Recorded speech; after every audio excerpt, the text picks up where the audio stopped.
नमस्कार दोस्तों, मेरा नाम है विमल सिंह। बालाजी स्टडी अड्डा में आपका स्वागत है। बीटीसी डीएलएड चतुर्थ सेमेस्टर के लिए विज्ञान विषय जो है आपका, उसका कंप्लीट कोर्स हम आपको 5 पार्ट में प्रोवाइड करा रहे हैं। तो आज हम देखेंगे इसका पार्ट नंबर जो है वो 4। इससे पहले हमने देखा था इसका पार्ट नंबर 3। यदि आपने नहीं देखा है, साइड में आई बटन में पिछला वाला वीडियो आपको मिल जाएगा और कंप्लीट प्लेलिस्ट वीडियो के डिस्क्रिप्शन में मिल जाएगी, जहाँ पर इससे पहले के सभी पार्ट और सभी सब्जेक्ट के वीडियो देख सकते हैं। तो चलिए शुरू करते हैं। स्टार्ट करते हैं हम कहाँ से? जो आपका कूलाम का नियम है वहां से जो है वो स्टार्ट करते हैं। और जो पिछले वाले पार्ट में मैंने प्रश्न पूछा था, उस प्रश्न को भी हम आगे देखेंगे, तो धैर्य बनाए रखिए। तो हेडिंग लिख लेते हैं, क्या? कूलाम का नियम। अब कूलाम का नियम समझिए क्या होता है। तो आप क्या कहेंगे कि आवेश जो होता है, आवेश मैंने पिछले वाले वीडियो में बताया था, तो उसमें आकर्षण और प्रतिकर्षण, आकर्षण प्रतिकर्षण भी मैंने बताया था। आवेश जो है इसमें आकर्षण या प्रतिकर्षण, शॉर्ट में मैं लिख देता हूँ आ और प्रति। तो आकर्षण और प्रतिकर्षण के संबंध में जो नियम दिया गया था, उसी को हम कूलाम के नियम से जानते हैं। अब कूलाम के नियम थोड़ा सा बड़ा है, तो मैं आपको एक 2 बार तक जो है वो बोलकर बताता हूँ। उसके बाद जो इसका फॉर्मूला है वो आपको मैं बता देता हूँ। तो 2 स्थिर बिंदु आवेश जो हैं, इनके बीच लगने वाला आकर्षण बल अथवा प्रतिकर्षण बल, दोनों आवेश जो हैं इनकी मात्राओं के गुणनफल के अनुक्रमानुपाती और इनके बीच की जो दूरी है, डिस्टेंस है, इसके वर्ग के व्युत्क्रमानुपाती जो है वो होता है। और ये जो बल होता है वो दोनों आवेशों को मिलाने वाली रेखा के अनुदिश होता है। फिर से मैं रिपीट करता हूं कि 2 स्थिर बिंदु आवेशों के बीच लगने वाला आकर्षण बल या प्रतिकर्षण बल, दोनों आवेशों की मात्राओं के गुणनफल के अनुक्रमानुपाती और उनके बीच की दूरी जो है इसके वर्ग के व्युत्क्रमानुपाती होता है। ये बल जो होता है वो दोनों आवेशों को मिलाने वाली रेखा के अनुदिश होता है। अब इसको सूत्र से समझिए तो क्या होता है, F, और इस प्रकार से आप चिन्ह बनाते हैं अनुक्रमानुपाती का। और जो आप ये अनुक्रमानुपाती देख पा रहे हैं चिन्ह, ये आपका अल्फा के रूप में भी बनता है, इस चीज का भी ध्यान रखिए। और व्युत्क्रमानुपाती होता है अपोजिट के सेंस में। तो यहाँ पर मैंने क्या बोला, उसी नियम के अकॉर्डिंग ही अगर मैं कहूँ तो 2 स्थिर बिंदु जो आवेश हैं उनके बीच लगने वाला आकर्षण बल अथवा प्रतिकर्षण बल, तो एक आपका Q1 हो जाएगा, एक आपका Q2 हो जाएगा। इन दोनों के या जो आवेश हैं, दोनों आवेश जो हैं उनकी मात्राओं के गुणनफल के अनुक्रमानुपाती, देखिए गुणनफल है इसके अनुक्रमानुपाती है, और इनके बीच की जो डिस्टेंस है उसके व्युत्क्रमानुपाती। डिस्टेंस आपकी r होती है, तो r स्क्वायर, इसीलिए व्युत्क्रमानुपाती में जब बटे में कोई चीज आती है तो वो व्युत्क्रमानुपाती हो जाती है, जब वो समक्ष आती है तो आपकी अनुक्रमानुपाती होती है। तो पूरा ओवरऑल शॉर्ट में आप इसे इस प्रकार से लिख सकते हैं। बाकी स्टेटमेंट आपको पता होना चाहिए, इसीलिए मैंने बता दिया। इसको रब करते हैं, बात करते हैं अब हमारे नेक्स्ट पॉइंट जो है आपका विद्युत विभवांतर। तो विद्युत विभवांतर क्या होता है आपका, तो समझिए विद्युत विभवांतर आपका क्या होता है। तो आप क्या कहेंगे, किन्हीं 2 बिंदु के विद्युत जो विभव होते हैं, बिंदु किन्हीं 2 बिंदु के विद्युत विभव, इसके अंतर को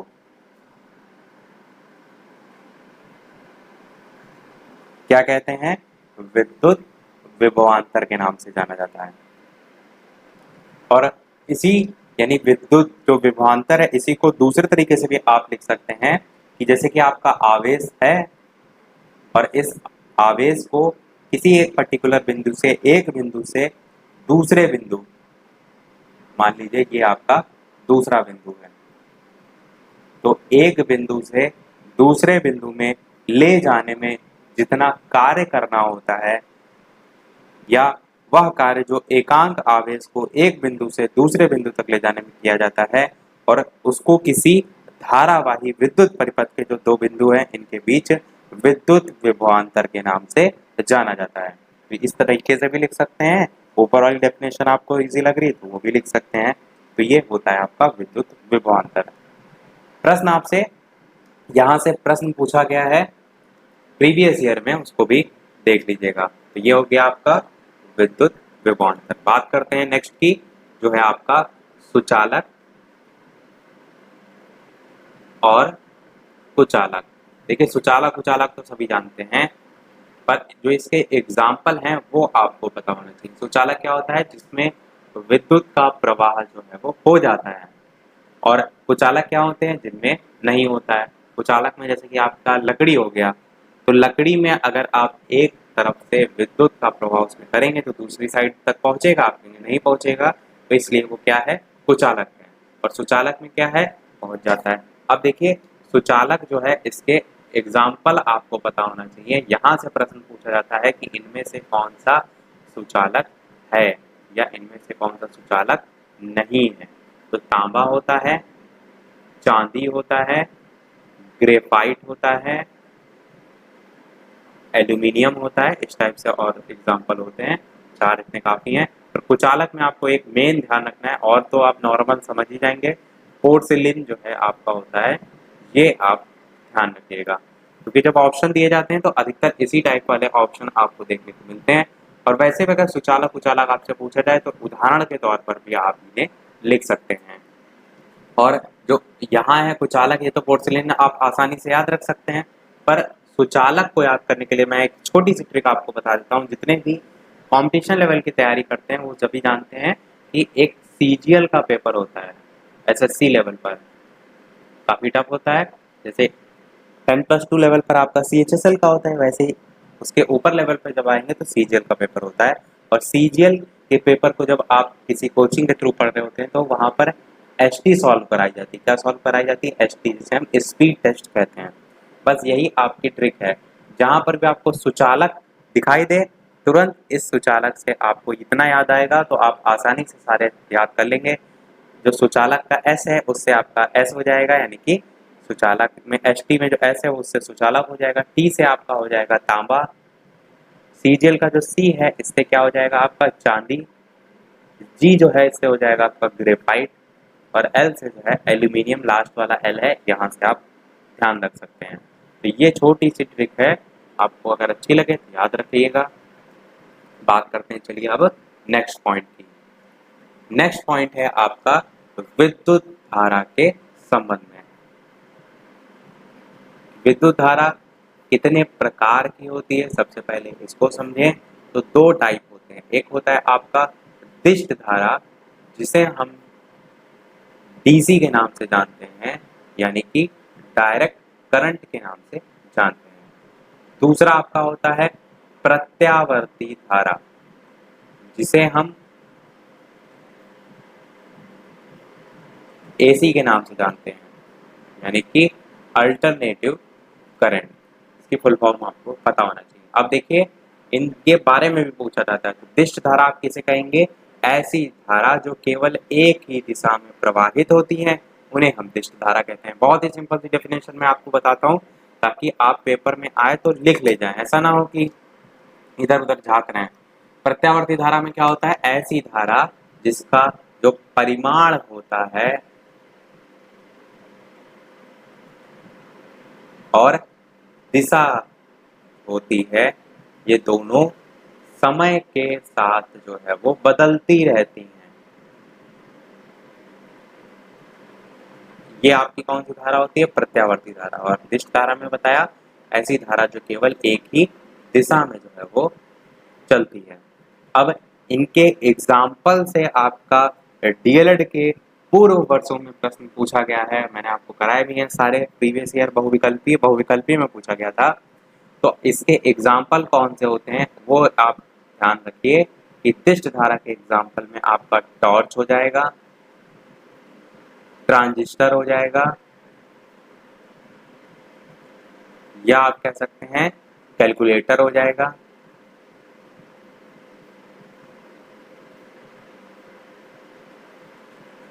शॉर्ट में मैं लिख रहा हूँ खाली। प्रत्यावर्ती धारा में अगर बात करें तो यहाँ पर आपका पंखा हो जाएगा, और बल्ब हो जाएगा और फ्रिज हो जाएगा, या कह सकते हैं टीवी हो जाएगा, इस टाइप के। तो एग्जाम्पल से आपको क्या समझ में आ रहा है, ध्यान से अगर पढ़ेंगे आप तो ये चीज समझ में आ रहा होगा कि जो प्रत्यावर्ती धारा में सारे एग्जाम्पल लिखे हैं वो आप अधिकतर बिजली से यूज करने वाली चीजें लिखनी है, जैसे कि आपका पंखा हो गया, बल्ब हो गया, फ्रिज हो गया, टीवी हो गया। विद्युत धारा के अंतर्गत जो दिष्ट धारा है उसमें अगर उदाहरण की बात करें तो टॉर्च हो गया, कैलकुलेटर हो गया, जो कि अधिकतर सेल से चलने वाली चीजें हैं। तो इससे भी आप एक डिफरेंस जो है वो कर सकते हैं। तो ये ध्यान रखिएगा, दिष्ट धारा और प्रत्यावर्ती धारा। बढ़ते हैं अपने नेक्स्ट टॉपिक की तरफ। इसके अलावा वीडियो पसंद आ रहा हो तो सभी लोग वीडियो को लाइक अवश्य कर दीजिएगा। आप भी के लिए यहाँ सारी मेहनत की जा रही है, तो आप सभी का वीडियो पर एक लाइक तो सभी का बनता ही है। तो सभी लोग वीडियो को लाइक अवश्य कर दीजिएगा। और पहले भी मैंने आपको बताया कि साइंस जब फिनिश हो जाएगी उसके बाद हम स्टार्ट करेंगे सोशल साइंस। तो चैनल पर नए हो तो सब्सक्राइब करके भी अवश्य जुड़ लीजिएगा, ताकि अगर कोई नेक्स्ट वीडियो आए फर्स्ट डिवीजन का आए तो ऐसा ना हो आपसे मिस हो जाए। बात करते हैं ये अब नेक्स्ट टॉपिक की, वो है सेल। तो सेल जो है इसके प्रकार सबसे पहले आपको पता होना चाहिए कितने प्रकार के होते हैं। तो दो प्रकार के होते हैं। कौन कौन से? एक होता है आपका प्राथमिक सेल और दूसरा होता है आपका द्वितीयक सेल। अब प्राथमिक सेल और द्वितीयक सेल में जो इनके एग्जाम्पल यानी इसके जो प्रकार के अंतर्गत कौन कौन से आते हैं वो आपको एकदम रटे होने चाहिए। तो पहला आता है आपका लेक्लांसे सेल। मैं यहाँ पर नाम सभी लिख दूंगा पूरे पूरे। लेक्लांसे सेल प्राथमिक में ये आता है। और आप लिखेंगे डेनियल सेल इसमें आता है, डेनियल सेल। और आप लिखेंगे वोल्टीय सेल इसमें आता है, वोल्टीय सेल। और आप लिखेंगे शुष्क सेल इसमें आता है, शुष्क सेल।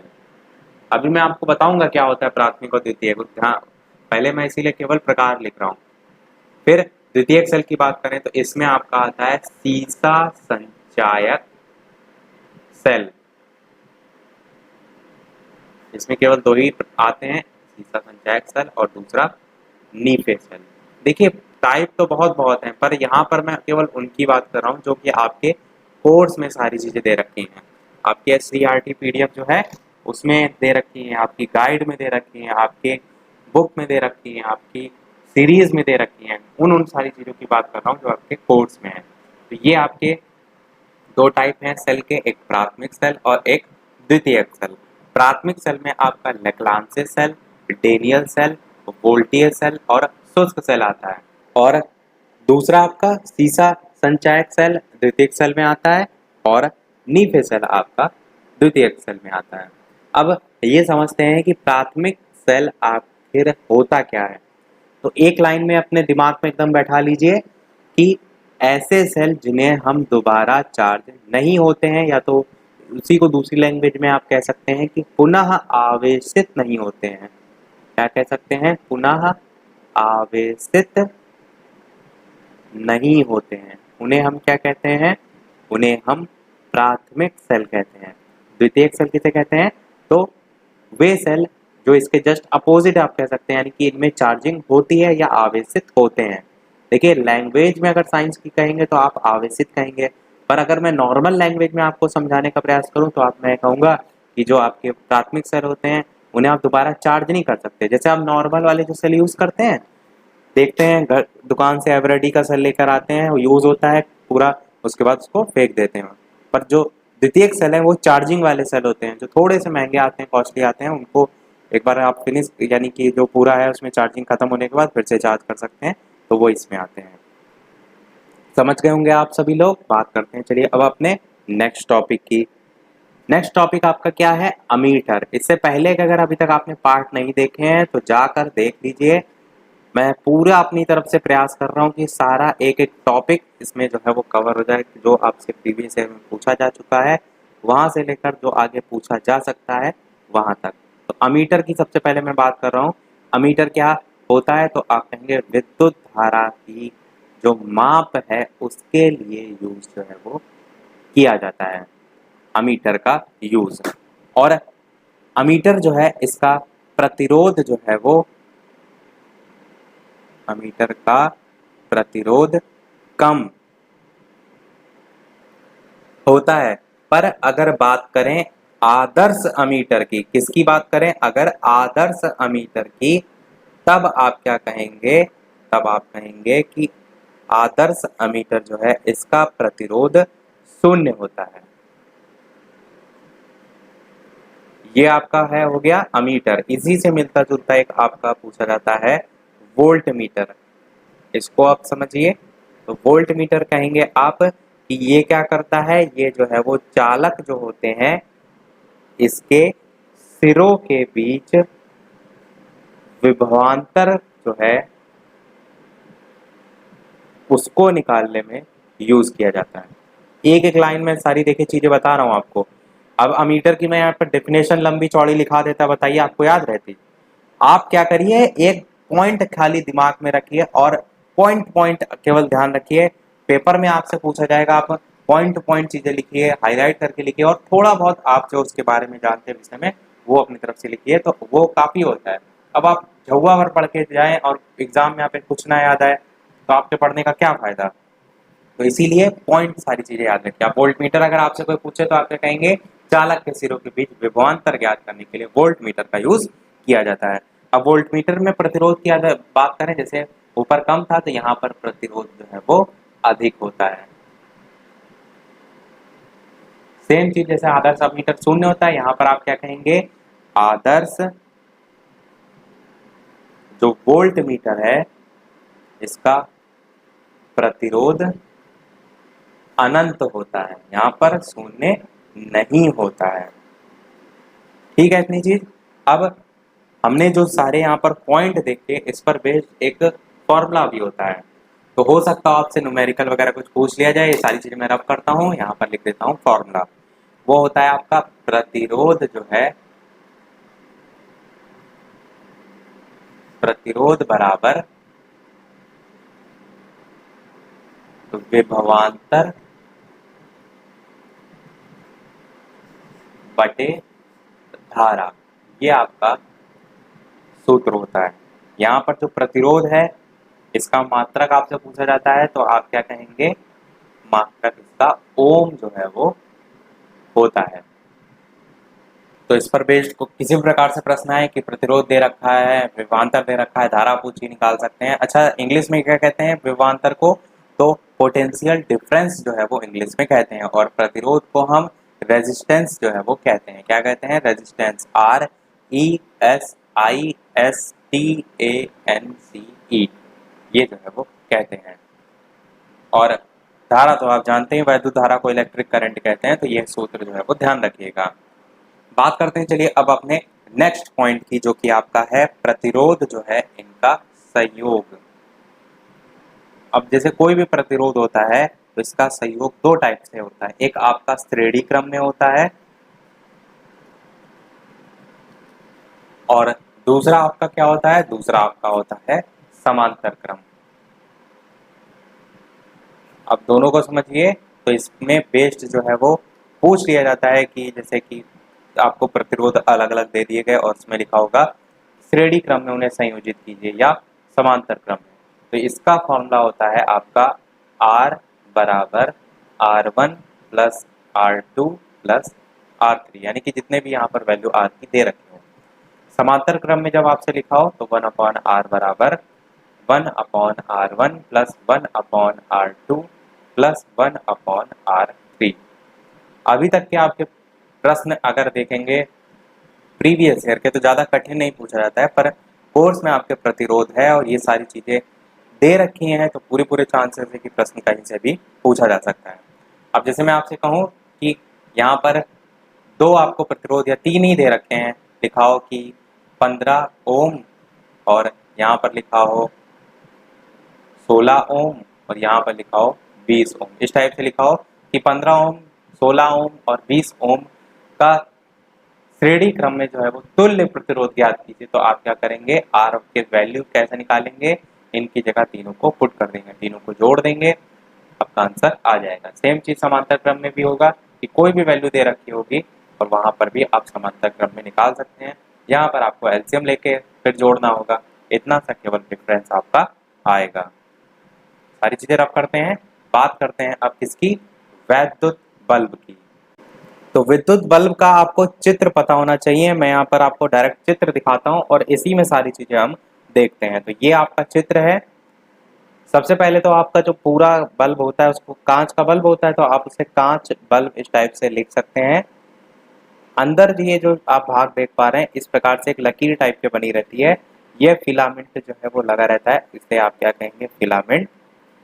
फिर यहाँ पर जो अंदर कांच का भाग होता है इसमें गैस कौन सी भरी रहती है, नाइट्रोजन या आर्गन गैस।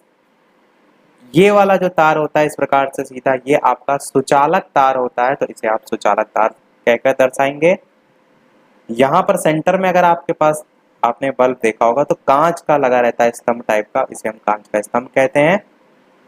ये जो बल्ब है वो आपके नॉर्मल 12 रुपए इस टाइप से ही आते हैं, कॉस्ट होते हैं, और जो बिजली है वो ज़्यादा खींचते हैं, 100 वाट तक के होते हैं। पर यही एलईडी में अगर बात करें तो एलईडी में आपके 10 वाट 8 वाट रोशनी जो है एलईडी की और अच्छी भी होती है और बिजली भी कम खपत होती है। इसमें एनर्जी या इसमें बिजली की खपत ज़्यादा क्यों होती है, तो इसमें क्या होता है, जो आपकी विद्युत ऊर्जा है वो बहुत सी नष्ट हो जाती है ऊष्मा के रूप में। किसके रूप में, ऊष्मा के रूप में। आप देखते हैं कभी कि बल्ब जो होते हैं ये वाले बहुत गर्म हो जाते हैं, लगभग आप 5 ही मिनट ऐसे चला के देखिए, इतना गर्म शीशा हो जाता है कि आप उसे छू नहीं सकते। तो बहुत सी वैद्युत ऊर्जा इस ऊष्मा में जो है वो या ऊष्मा के रूप में नष्ट हो जाती है, तो यही मेन रीजन भी होता है। बाकी बात करते हैं इसमें और, तो जो ये नीचे वाला भाग आप देख पा रहे हैं ये पीतल या एल्यूमिनियम की टोपी होती है, और ये वाला जो हिस्सा देख पा रहे हैं जो इस प्रकार से निकला रहता है, जो कि आप लगाते हैं उसमें फिट करने के लिए, ये आपका पिन होता है। और जहां पर आपका एकदम पिछले वाला हिस्सा होता है ये आपका रांगा होता है। तो ये आपके सभी पर्टिकुलर एक एक एक एक पॉइंट आपको दिमाग में रखने हैं कि कहाँ पर क्या होता है।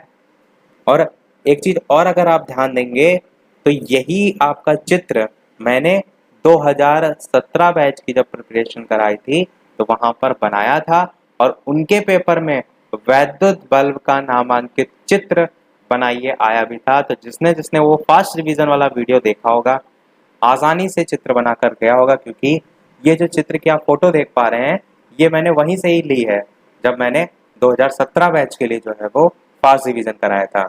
आप चाहें तो फास्ट रिवीजन वाली जो प्लेलिस्ट है उसमें साइंस का जो है फास्ट रिवीजन देख लीजिए, उसमें मैंने ऑलरेडी ये सारा जो आप कोर्स पढ़ रहे हैं इस समय ये सब ऑलरेडी मैं करा चुका हूँ। यहाँ पर तो मैं आपको फिर से दोबारा से एक रिवीजन के तौर पर 2020 के लिए जो है वो करा रहा हूँ। तो सभी लोग प्रैक्टिस अवश्य कर लीजिएगा। अभी तक ऐसा रहा है कि चित्र कहीं ना कहीं एक ना एक पूछ लिया जाता है, तो अगर आए तो लिख लीजिएगा। और ये भी आप देखिएगा कि आपकी जो क्लास होती है जहाँ पर आपका सेंटर जाता है वहाँ पर बहुत सी जगह क्या होता है यही बल्ब भी जो है आपका लगा रहता है। तो अगर लगा हो और आ जाए तो थोड़ा सा उस पर भी ध्यान दीजिएगा, आपको बनाने में थोड़ा सा हेल्प मिलेगी। चलिए बढ़ते हैं हमारे नेक्स्ट टॉपिक की तरफ, जो है आपका चुंबक की दिशा के संबंध में। तो आपको यहाँ पर समझना है कि गुरुत्व केंद्र जो है, गुरुत्व केंद्र, इससे स्वतंत्रता पूर्वक लटकाए गए चुंबक की अगर बात करें तो आप क्या कहेंगे, चुंबक के जो सिरे होते हैं उनको लेकर पूछा जाता है कि वो किस दिशा में स्थिर होते हैं। तो सदैव आपके उत्तर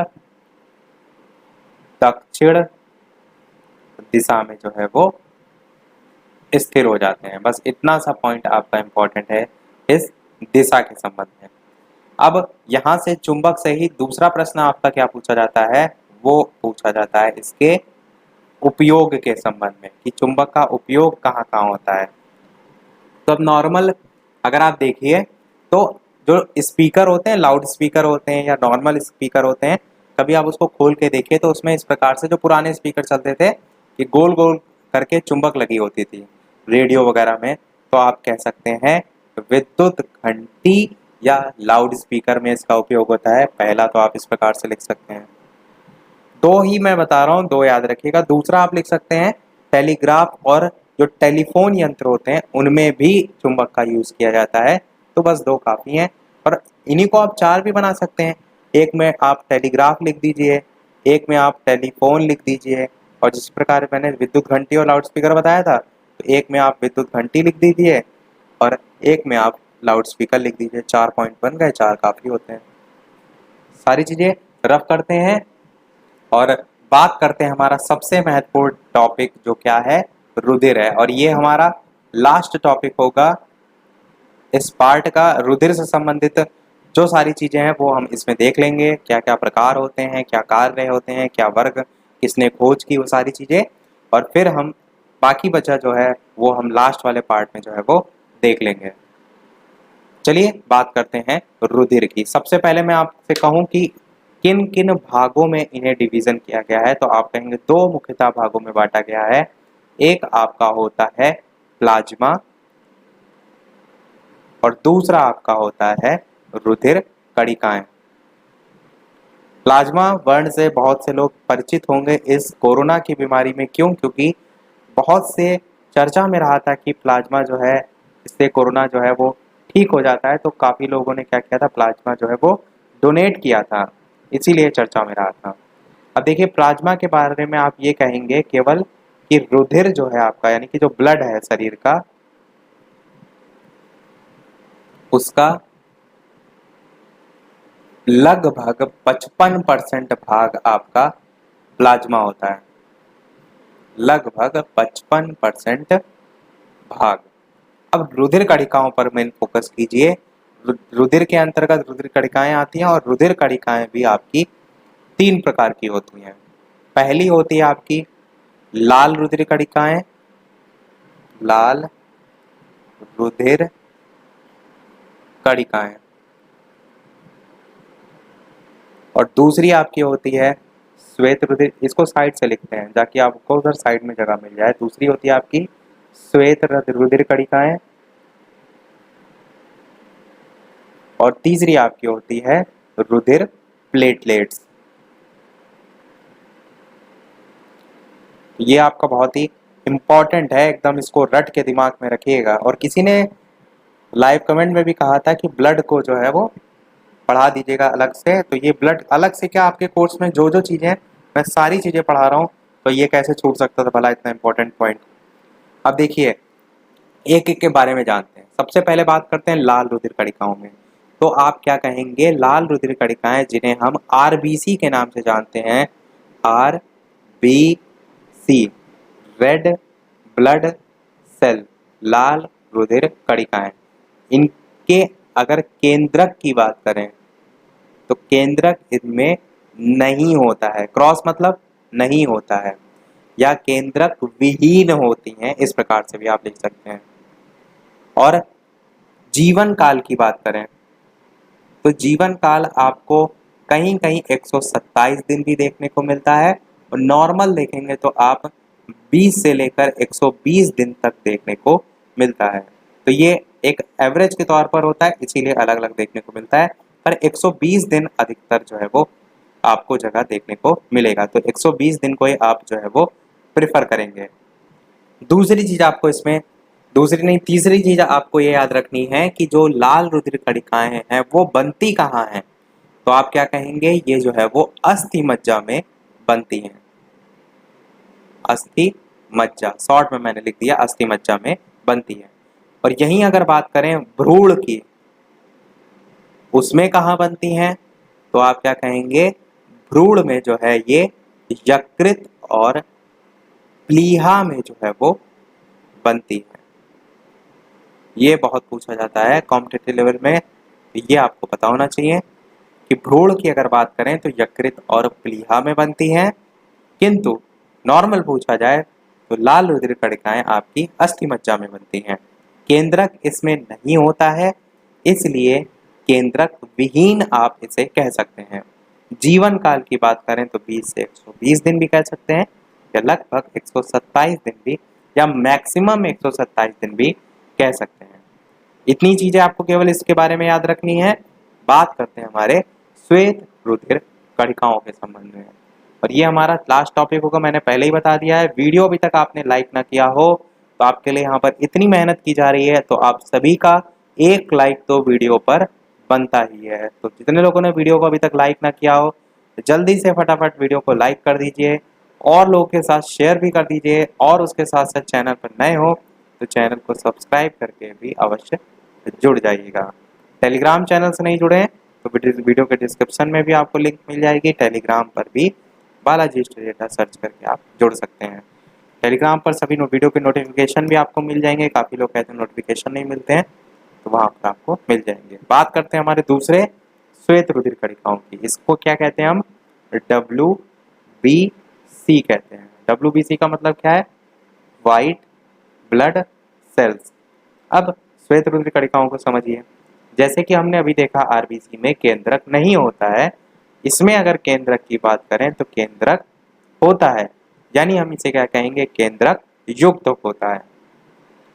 फिर हम क्या कहेंगे वर्णक के संबंध में, कि वर्णक इसमें जो है वो नहीं होता है। क्रॉस मैंने लिख दिया इसीलिए, वर्णक नहीं होता है। और जब कोई वर्णक ही नहीं होगा तो इसमें कलर कहाँ से आएगा? इसीलिए हम इसे रंगहीन जो है वो कह सकते हैं। फिर यदि बात करें ये कहाँ बनती हैं श्वेत रुधिर कणिकाएं? ऊपर तो मैंने बताया आपको अस्थि मज्जा में बनती है, पर श्वेत रुधिर कणिकाएं जो है आपकी प्लीहा में बनती हैं। जिस प्रकार आपका लाल रुधिर कणिकाएं भ्रूण में अगर बात करें तो यकृत और प्लीहा में बनती थी, पर वैसे तो आपकी वहां पर नॉर्मल अस्थि मज्जा में ही बनती थी, पर श्वेत रुधिर कणिकाएं आपकी प्लीहा में जो है वो बनती हैं। केवल और केवल इतना ही आपको अपने दिमाग में रखना है। प्रश्न कहीं से भी आए, लघु आए, अति लघु आए, बहुविकल्पी आए, तो इन्हीं में से ही आपसे प्रश्न पूछा जाएगा। और दूसरी चीज यहाँ पर एक रह गई है, वो है इसके जीवन काल से संबंधित। WBC का जीवन काल अगर बात करें तो होता है जीवन काल 1 से लेकर 4 दिन का। ऊपर था आपका 20 से 120 दिन, परंतु श्वेत रुधिर कणिकाओं का होता है 1 से लेकर 4 दिन। और श्वेत रुधिर कणिकाओं का कार्य क्या होता है? देखिए, लाल रुधिर कणिकाएं तो आप नॉर्मली जानते हैं कि ये जो है वो फेफड़ों से ऑक्सीजन लेती हैं और उसे शरीर के सभी कोशिकाओं तक पहुंचाती हैं। नॉर्मल आरबीसी जो है उसके कार्य की अगर बात करें, परंतु WBC की अगर बात करें यानी कि श्वेत रुधिर कणिकाओं की बात करें तो इनका कार्य होता है प्रतिरक्षा प्रणाली जो है उसको या उसके रूप में कार्य करना। आप कुछ लोग नहीं जानते हैं कि प्रतिरक्षा प्रणाली क्या होता है, तो वो भी मैं बता देता हूँ। प्रतिरक्षा होता है हमारे शरीर में रोगों से लड़ने की क्षमता। अब आपको कोई भी रोग हो जाए, नॉर्मल अगर खांसी भी हो जाए, तो आपके शरीर में अगर इम्यून सिस्टम प्रतिरक्षा प्रणाली अच्छी है तो आपका शरीर क्या करेगा? उससे लड़ेगा और वो चीज आपकी कवर हो जाएगी, जल्दी कवर हो जाएगी। और यही अगर आपका प्रतिरक्षा प्रणाली कमजोर है, आपका इम्यून सिस्टम स्ट्रांग नहीं है, तो क्या होगा? तो आपको कोई अगर बीमारी लगेगी तो धीरे धीरे उसकी स्थिति और बिगड़ेगी, उसमें सुधरने के बजाय।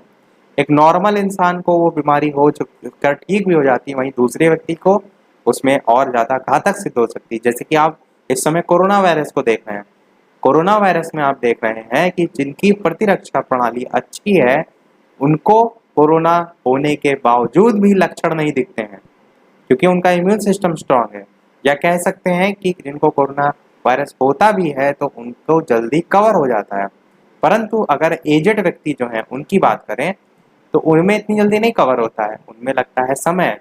इसीलिए कहा जाता है कि मुख्यतः छोटे बच्चे या कह सकते हैं जो बड़े बुजुर्ग हैं उनको कोरोना वायरस से बचने के लिए मेन ध्यान देना चाहिए, क्योंकि उनका इम्यून सिस्टम इतना स्ट्रांग नहीं होता जितना एक स्वस्थ पुरुष का, या कह सकते हैं एक नॉर्मल एज के पुरुष लगभग 25 से 30 साल का जो है उसकी प्रतिरक्षा जो है वो स्ट्रांग होती। तो आप समझ गए प्रतिरक्षा। तो बस श्वेत रुधिर कणिकाओं में इतना ही। बात करते हैं अब रुधिर प्लेटलेट्स के बारे में। तो रुधिर प्लेटलेट्स में आपको एक चीज केवल ध्यान रखनी है, वो क्या है? वो है रुधिर का स्कंदन का कार्य जो है ये करता है। रुधिर का स्कंदन क्या होता है? घाव लग जाता है जैसे आपको, तो रक्त वाहिनी क्या होती है? उनसे खून का बहाव रोकने का कार्य जो है वो रुधिर प्लेटलेट्स का होता है। इसमें क्या होता है, एक तत्व होता है जिसका नाम होता है फाइब्रिन, इसका जमाव होता है। इसी कारण क्या होता है, जहां पर से भी चोट लगती है आप देखते हैं धीरे धीरे खून वहां का सूखता है, फिर क्या होता है एक लेयर के रूप में आ जाता है, जिससे क्या होता है खून बहना रुक जाता है। तो फाइब्रिन का जमाव जो है वो हो जाता है। समझ गए होंगे आप सारी चीजें। अब रुधिर के बारे में हम क्या बात करते हैं, इसके कार्य, सारी चीजें अब करते हैं। कार्य सबसे पहला आप क्या कहेंगे रुधिर का, तो आप कहेंगे कि रोगों से बचाव का कार्य जो है वो रुधिर करता है। फिर क्या कहेंगे, जो मैंने अभी आरबीसी का कार्य बताया था कि विविध पदार्थों का परिवहन का कार्य भी करता है। और आप क्या कहेंगे, जो आपके शरीर का टेम्परेचर है, ताप है, उसको नियंत्रण करने का कार्य भी करता है। और आप क्या कहेंगे, रुधिर का थक्का बनाने का कार्य रुधिर प्लेटलेट्स करती हैं, तो वो भी तो रुधिर के कार्य में आएगा, तो थक्का जमाना का कार्य भी करता है। तो चार इस प्रकार से आप याद रखिएगा। और बाकी आप इतनी सारी चीजें मैंने बताई, उनमें से कोई भी जो है वो कार्य के अंतर्गत लिख सकते हैं। अब बात करते हैं जो रुधिर वर्ग है उसकी। तो रुधिर वर्ग के सबसे संबंध में सबसे पहला जो प्रश्न पूछा जाता है वो इसकी खोज के संबंध में पूछा जाता है। और यही प्रश्न मैंने आपसे पिछले वाले वीडियो में पूछा था कि रुधिर वर्ग की खोज किसने की थी, तो लैंड स्टीनर ने जो है वो की थी। और मैंने कहा था कि अगले वाले पार्ट में हम इसका आंसर देखेंगे। लैंड स्टीनर ने खोज जो है वो रुधिर वर्ग की थी। और रुधिर जो है, अगर बात करें यानी कि रुधिर वर्ग टाइप के कौन से होते हैं, अगर इस टाइप से प्रश्न पूछा था तो चार होते हैं। एक होता है आपका ए, एक होता है आपका बी, एक होता है ओ और एक होता है आपका ए बी। अब इनमें से एक प्रश्न पूछा जाता है जो ओ होता है, इसे हम सर्वदाता के नाम से जो है वो जानते हैं। और जो ए बी होता है इसे हम सर्वग्राही के नाम से जो है वो जानते हैं। और जो रुधिर है इसकी अगर बात करें किस प्रकार का विलयन है, तो आप कहेंगे ये एक आपका क्षारीय विलयन जो है वो होता है। और यदि इसका पीएच मान पूछ लिया जाए रुधिर का, तो आप क्या कहेंगे, पीएच वैल्यू होती है इसकी 7.4। इतनी सारी चीजें आपकी रुधिर से जो है आपसे पूछी जा सकती हैं। और वर्ग के संबंध में सारी चीजें मैंने आपको बताई दी थी। अब जैसा कि सभी वीडियो में हम आपसे एक ना एक प्रश्न पूछते हैं, तो इस वीडियो का आपके लिए प्रश्न ये है कि ये सारी चीजें मैं रब कर देता हूं और इसी के साथ हमारा ये वीडियो भी समाप्त होता है। हेपेटाइटिस जो रोग होता है ये आपका किस अंग को जो है वो प्रभावित करता है, ये आपका इस वीडियो का प्रश्न है। और इसका आंसर हम देखेंगे नेक्स्ट वाले पार्ट में। और साथ ही साथ बाकी बची जो सारी चीजें रह गई हैं उसको भी हम अगले वाले पार्ट में खत्म कर देंगे। और उसी के साथ हमारा पूरा कोर्स साइंस का समाप्त हो जाएगा। ये आज वाला जो पार्ट था वो हमारा कौन सा था, चौथा पार्ट था। आप देखिए चौथा पार्ट था। तो इसी के साथ जो अगला पार्ट आएगा उसके साथ हमारा पांचवा पार्ट और कोर्स कंप्लीट हो जाएगा। फिर हम देखेंगे एसएसटी। तो फिर आज के वीडियो में इतना ही। सभी लोग अपना आंसर वीडियो के मेन कमेंट में टाइप करके अवश्य बताइएगा। आज वीडियो में इतना ही। वीडियो पसंद आया हो तो सभी लोग वीडियो को लाइक अवश्य कर दीजिएगा, सभी लोगों के साथ शेयर भी अवश्य कर दीजिएगा, ताकि जो 5 वीडियो वाली सीरीज है अधिक से अधिक लोगों तक पहुंच सके और अधिक से अधिक लोग अच्छे से अच्छे अंक जो है वो ला सकें। और उसके साथ साथ चैनल पर नए हो तो सब्सक्राइब करके भी अवश्य जुड़ जाइएगा। तो मिलते हैं अगले वीडियो में नए टॉपिक के साथ। तब तक नमस्कार, थैंक यू फॉर वॉचिंग।